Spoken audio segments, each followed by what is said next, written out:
નમસ્કાર, નિર્માણ ન્યૂઝની વિશેષ રજૂઆત હોટ ટોપિક કાર્યક્રમ સાથે હું છું આપની સમક્ષ તનુ ખટીક। દર્શક મિત્રો, હોટ ટોપિક કાર્યક્રમમાં આપણે દરરોજ અલગ અલગ મુદ્દા પર વાત કરતા હોઈએ છીએ। જે મુદ્દે વાત થવી જરૂરી છે તે તમામ મુદ્દે વાત કરીએ છીએ।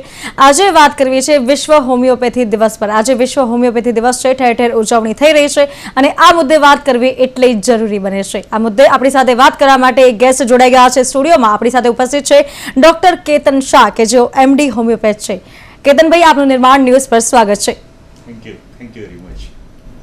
શરૂઆત કરીએ પહેલા તો શોની। આપણી સાથે જે ડોક્ટર અત્યારે ઉપસ્થિત છે, જે છેલ્લા 35 વર્ષથી હોમિયોપેથી ડોક્ટર તરીકે કામ કરી રહ્યા છે અને આ ફિલ્ડમાં ખાસા તેઓ જાણકાર પણ છે। તેમની પાસેથી પહેલા તો જાણીશું કે આ હોમિયોપેથી એટલે શું। પહેલા તો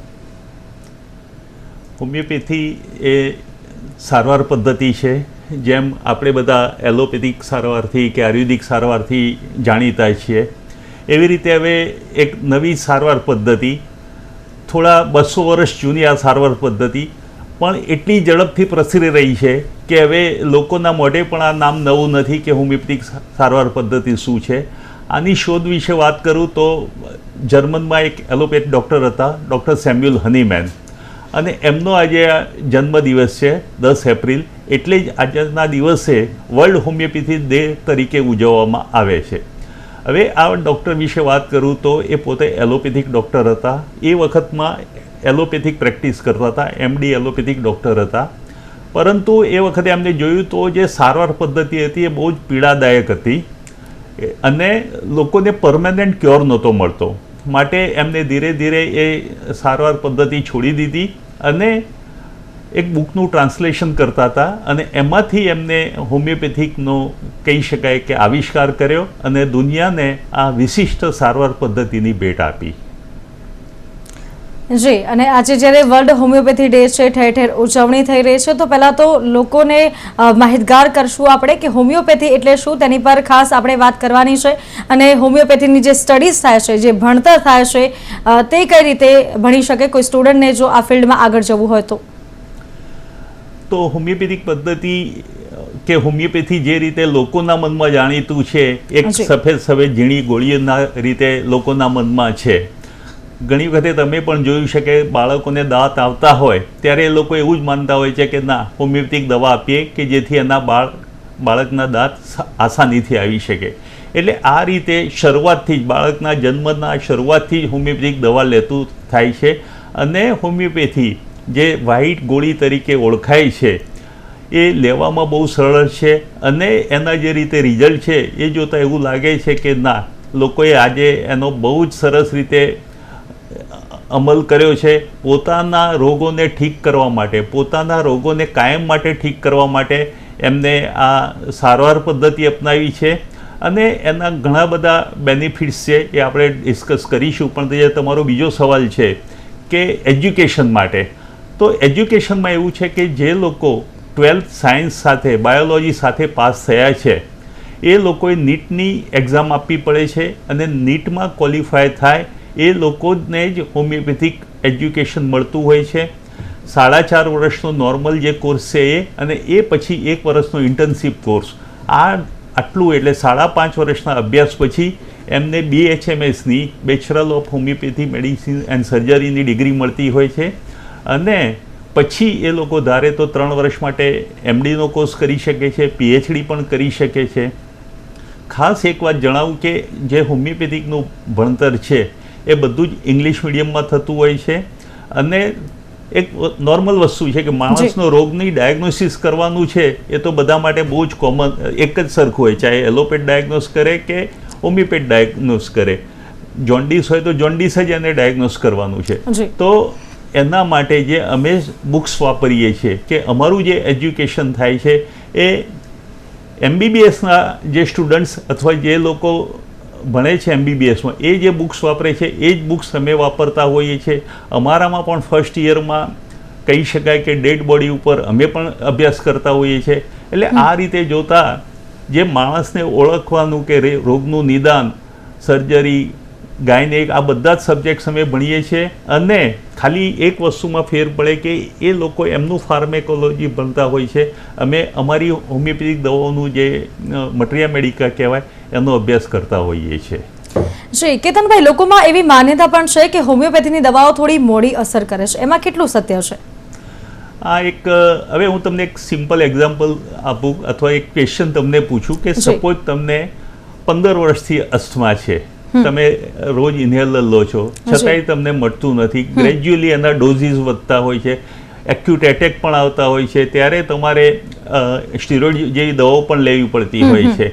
હવે આ પેશન્ટ જ્યારે અમારી પાસે આવે છે 15 વર્ષનો અસ્થમા, સપોઝ અમારી દવાથી 6, 8 મહિના 9 મહિના દવા લેવામાં આવે તો એને પરમેનન્ટ મટી જાય તો તમે કઈ સારવાર સિસ્ટમ પસંદ કરશો? જે પરમેનન્ટ મટે કે જે ટેમ્પરરી રિલીફ આપે?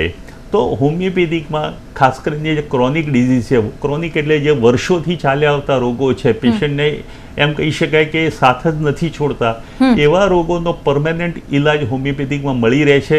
અને એના માટે થોડી ધીરજથી દવા કદાચ લેવી પડે તો એમાં કંઈ ખોટું નથી. આ સિવાય એક્યુટ એટલે સપોઝ આજે તમને ડાયરિયા થયા કે હેડેક થયો, તાવ આવ્યો, તો આવા પણ અમારી પાસે કેસીસ છે કે એમ કહી શકાય કે જો ઘણા કેસમાં તો અમે જોયું છે કે એલોપેથિક કરતાં પણ ફાસ્ટ રિઝલ્ટ મળતું હોય છે.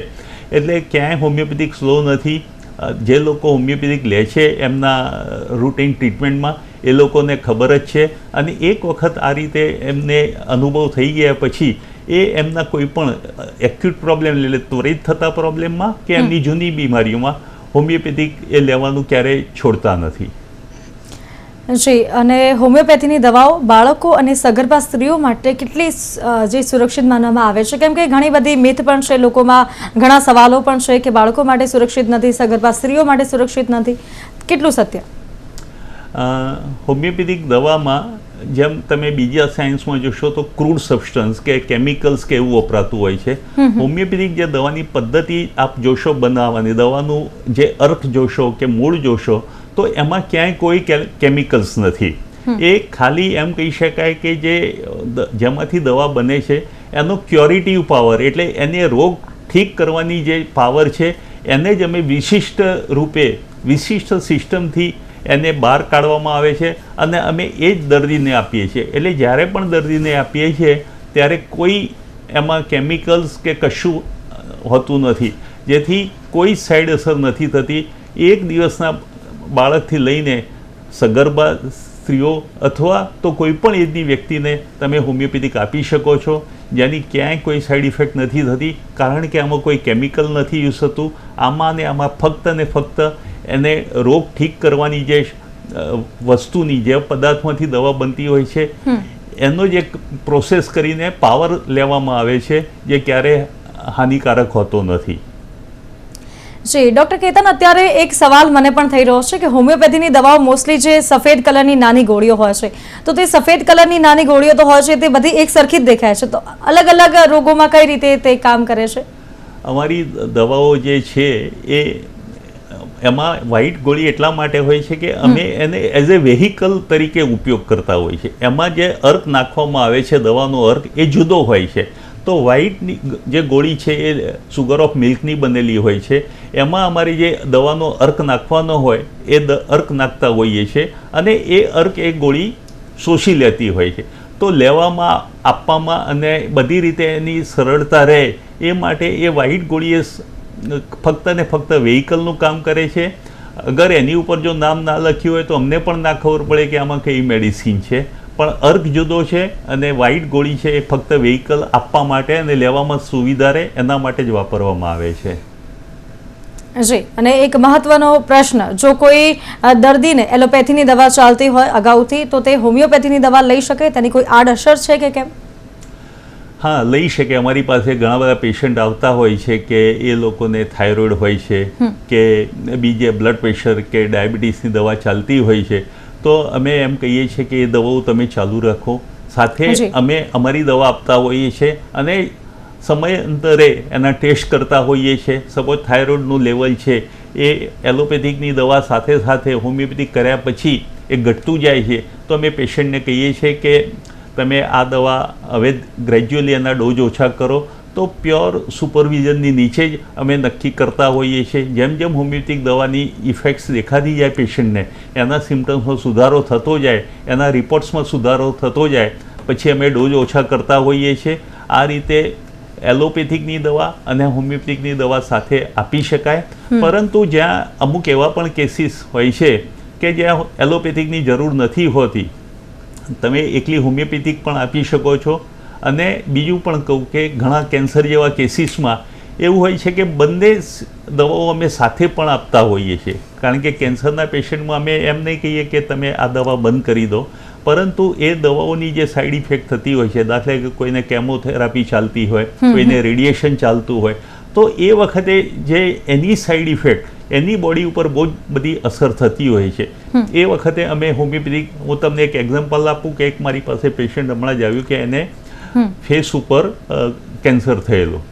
હવે એને રેડિયેશન દવા લીધી, રેડિયેશન એને એ ફેસ ઉપર આપ્યું, એના લીધે એની જે લાળ બનવાની હતી એ લાળ બનવાનું બંધ થઈ ગયું. એટલે પેશન્ટ એ બહુ જમી નહોતું શકતું, એને સ્વાદ નહોતો આવતો અને બહુ જ બધી બોલવામાં તકલીફ, મોઢામાં ચાંદા. તો આ વખતે એમની જે કેન્સરની દવા ચાલુ હતી તો એમ જ ચાલુ રહી. સાથે અમે એને હોમિયોપેથી દવા આપી.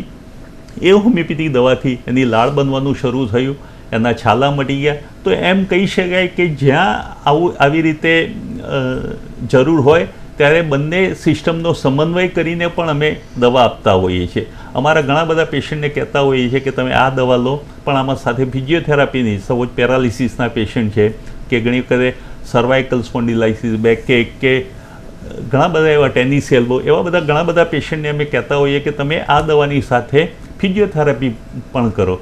તો હવે જે સમય છે એ તમે કહી શકો કે એક સાથે મળીને કામ કરવાનો છે. તમે સારા કે અમે સારા એ વાત નથી, પણ ઘણી વખતે બધા સાથે મળીને પણ કામ કરતા હોઈએ છીએ.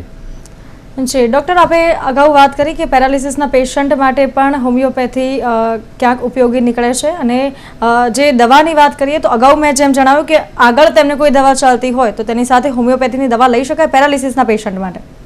હા, પેરાલિસિસના પેશન્ટમાં પણ હવે બહુ જ જૂનો પેરાલિસિસ હોય તો કદાચ આ પેરાલિસિસને બધા એવા કેસીસ છે કે જ્યાં જલ્દી તમને સારવાર મળી જાય તો બહુ જ સારું છે. એક બીજો લકવો, પેરાલિસિસ એટલે લકવો, એક લકવો એવો પણ છે કે જે ફેસનો લકવો, જેને બેલ્સ પાલ્સી કહે છે. તો આ બેલ્સ પાલ્સીના કેસીસમાં તો ઇમિડિયેટલી હોમિયોપેથિક દવા કામ કરતી હોય છે. પણ સપોઝ કોઈ પેશન્ટને 2-5 વર્ષ પહેલાં કોઈ સ્ટ્રોકના લીધે કે કોઈ બીજા કારણસર એને લકવો પડી ગયો છે, તો એ વખતે કહી શકાય કે અમે પૂરું ક્યોર ના આપી શકીએ, પણ એને રાહત ચોક્કસ આપી શકીએ. તો એ વખતે ફિઝિયોથેરાપી, એલોપેથી અને હોમિયોપેથિક દવાઓ એકસાથે આપી શકાય. જી, સોરાયસિસ કે પછી એક્ઝિમા જેવા જે ચામડીના જૂના રોગો હોય તેમાં હોમિયોપેથીને સર્વશ્રેષ્ઠ માનવામાં આવે છે, કેમ? કારણ કે હોમિયોપેથિક એવું સાયન્સ છે કે લોકો એવું માનતા હોય છે કે આમાં પરમેનન્ટ ક્યોર બીજી સિસ્ટમમાં નથી. સોરિયાસિસ કે એક્ઝિમા એ લોકો પોતાને ઓઇન્ટમેન્ટ લગાવીને થાકી જતા હોય છે, છતાં પણ રોગ મટતો નથી. એમની ખંજવાળ અથવા તો બીજા બધા કારણોથી એટલા ત્રાહિયમ પોકારી જતા હોય છે. અને બીજું શું થતું હોય કે જ્યારે તમે કોઈ, સપોઝ તમને એક્ઝિમા થયું છે, એક્ઝિમા ઉપર કોઈ ઓઇન્ટમેન્ટ લગાવ્યા કરો છો તો એક્ઝિમા ત્યાં બેસી જશે, પણ એ બોડીમાં બીજા કોઈ અસ્માના રૂપે કે બીજા કોઈ રોગના સ્વરૂપે બહાર આવશે. અને બહુ જ બધા ઓઇન્ટમેન્ટ લગાડીને પેશન્ટ જ્યારે કંટાળી જાય છે ત્યારે એ આવી રીતે ઓલ્ટરનેટિવ સાયન્સ તરફ વળે છે. અને આવા બધા કેસીસમાં, આ એક ઓટો ઇમ્યુન ડિઝીઝ છે સોરિયાસિસ, તો એ બધા કેસીસમાં પણ હોમિયોપેથી બહુ જ સારા રિઝલ્ટ આપતું હોય છે. એટલે સ્કિનના ડિઝીઝમાં, ઇવન સ્કિન છે, હેર છે, એકને તમે કહી શકો, એવા બધા ઘણા બધા કેસીસમાં હોમિયોપેથિક દવા બહુ જ સરસ અસર કરતી હોય છે. અને પરમેનન્ટ ક્યોર માટે જ એ લોકો હોમિયોપેથિકનો એપ્રોચ કરતા હોય છે. જી, ઘણા કિસ્સામાં એવું પણ થતું હોય છે કે હોમિયોપેથીની દવા શરૂ કર્યા બાદ રોગ ફરી ઉથલો મારે છે, તેવું શા કારણે થાય છે? આવું બહુ લોકોના મનમાં છે, પણ એવું બહુ જોવા મળતું નથી.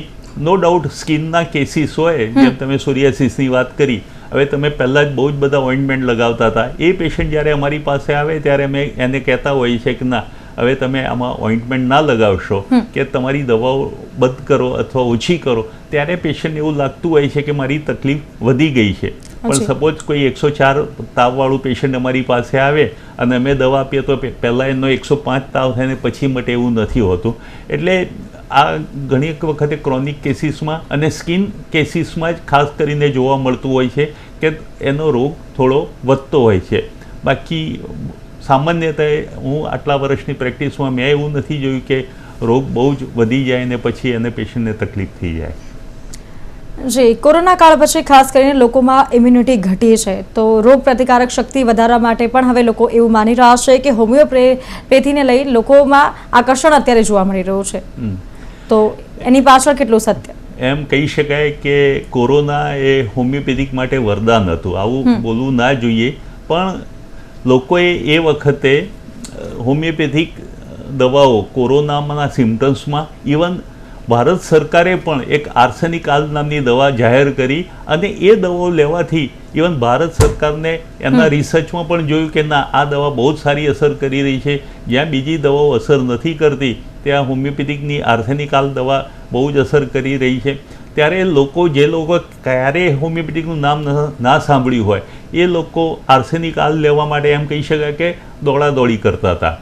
એવી રીતે જ્યારે શ્વાસ નહોતો મળતો અથવા બ્રિધિંગ પ્રોબ્લેમ થાય એમાં પણ અમુક દવાઓ એવી વાયરલ થઈ ગઈ કે લોકો લેવા માંડ્યા અને એમને એમાં રિઝલ્ટ પણ જોવા મળ્યા. ત્યારથી લોકોને એક હોમિયોપેથી ઉપર જબરજસ્ત વિશ્વાસ થઈ ગયો કે ના, આ સિસ્ટમમાં ભલે આ ઝીણી નાની ગોળી છે પણ એનું કામ બહુ જ મોટું છે, વિરાટ કામ છે, એવું એ લોકોને લાગ્યું.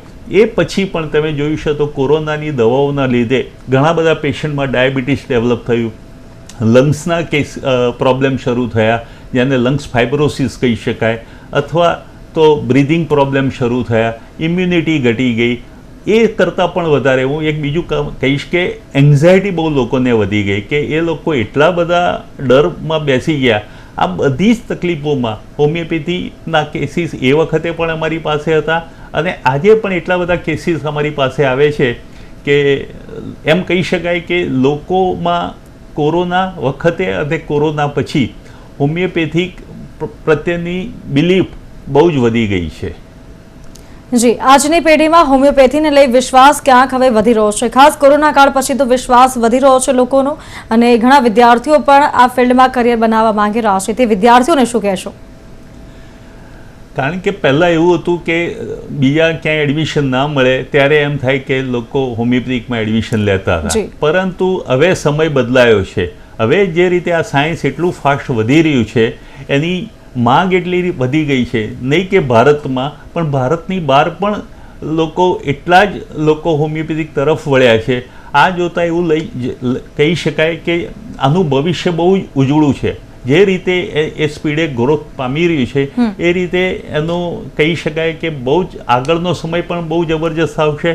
એટલે જે તમે સિસ્ટમમાં ભણ્યા છો એ જ સિસ્ટમમાં વિશ્વાસ રાખો. આમ પણ તમે જોશો તો ગવર્મેન્ટ પણ એ જ કહે છે, ભારત સરકાર પણ એ જ કહે છે કે તમે જે સિસ્ટમમાં ભણ્યા છો એની જ તમારે પ્રેક્ટિસ કરવી જોઈએ. અને જો આમાં આટલા સારા ફ્રૂટ્સ મળતા હોય, આજે હું ભલે નવરંગપુરા કે અમદાવાદના એક બોડકદેવ એરિયામાં પ્રેક્ટિસ કરું છું, પણ મારા પેશન્ટ તમે જોશો તો અમદાવાદ તો ખરા જ, એ સિવાય ગુજરાત, ઇવન ભારતમાં, અથવા તો એમ કહી શકાય કે ઇવન ભારતની બહાર પણ મારા પેશન્ટો ફેલાયેલા છે. તો જ્યારે તમે કોઈ સિસ્ટમ એવી સરસ સિસ્ટમમાં કામ કરી રહ્યા છો કે જેના અદ્ભુત રિઝલ્ટ લોકોને મળી રહ્યા છે, તો પછી શું કામ એ સિસ્ટમમાં આગળ વધવું ના જોઈએ?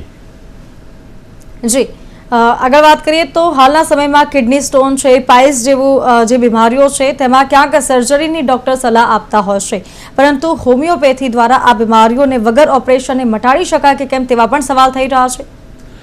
ચોક્કસ.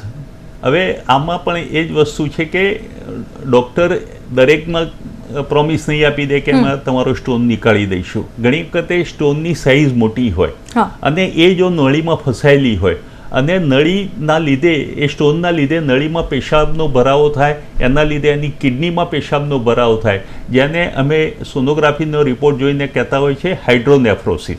તો કિડનીમાં જ્યારે યુરિનનો ભરાવો થાય તો એ ગમે ત્યારે કિડનીને પણ નુકસાન કરી શકે છે. તો દરેક કેસમાં મેં નહીં કહીએ, મેં કીધું એમ અમે પણ ઇન્વેસ્ટિગેશન કરાવીએ છીએ, અમે પણ પેશન્ટ પાસે સોનોગ્રાફી કે બ્લડ ટેસ્ટ કે યુરિન ટેસ્ટ કરાવતા હોઈએ છીએ, અને એ જોતાં એવું લાગે કે ના, આ હોમિયોપેથીનું લિમિટેશન છે, તો અમે ચોક્કસ કહીએ છીએ કે ના, આમાં તમારે રાહ જોવા જેવી નથી, તમે સર્જરી તરફ જાઓ.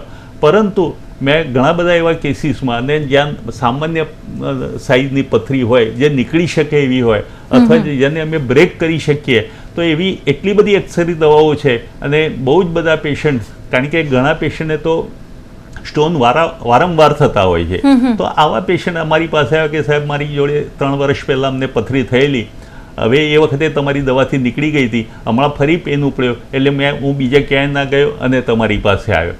તો એવી રીતે હું તમને એક બીજો સિમ્પલ એક્ઝામ્પલ આપું.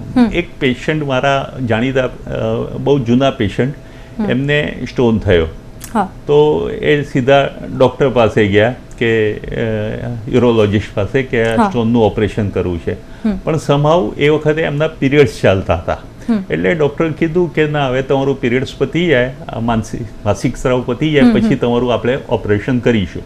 તો એમને થયું કે આમ પણ 4-5 દિવસ પછી મારે ઓપરેશન કરવાનું, તો હું હોમિયોપેથી લઈ લઉં. તો એ સીધા યુરોલોજિસ્ટ પાસેથી મારા ક્લિનિકે આવ્યા.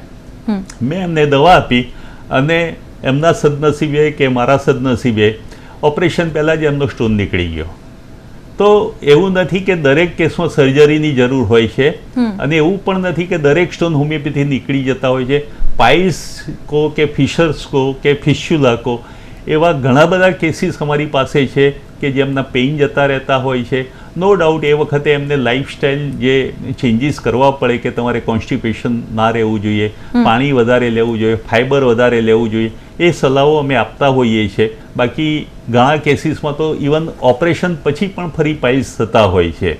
તો દર્દીએ પણ પૂરો અમને સહયોગ આપવો જોઈએ. બાકી આ દરેક રોગની હોમિયોપેથિકમાં સારવાર છે, અને ખરેખર બહુ જ એના અદ્ભુત રિઝલ્ટ અમે અમારી પ્રેક્ટિસમાં પણ જોયા છે.